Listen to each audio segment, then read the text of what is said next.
close do you think we are?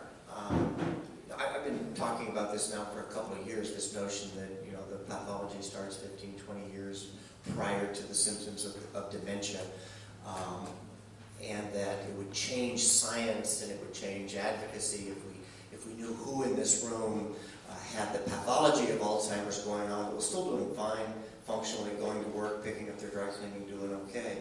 How far away do you think that world is, where we can start to mount trials with people who have the pathology and are doing fine in their daily lives?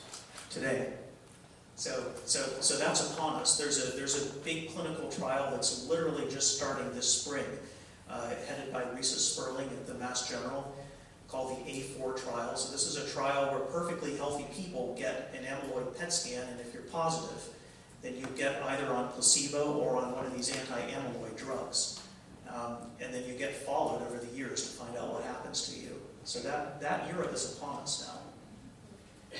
And I guess what I'm wondering is, you know how expensive that is to do amyloid PET scans on enough people to find enough subjects to mount a trial, right?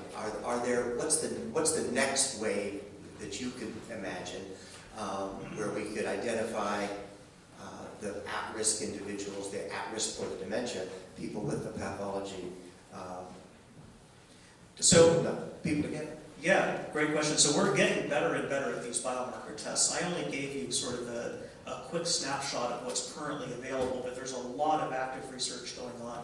People at Stanford, people at many other universities. There may be blood tests. There may be very simple and much less expensive blood tests in the future. The blood tests aren't as good as the brain scans yet, but we're working on improving them. And hopefully there will be a day when there will be simpler, cheaper tests that can identify people at risk of developing Alzheimer's disease.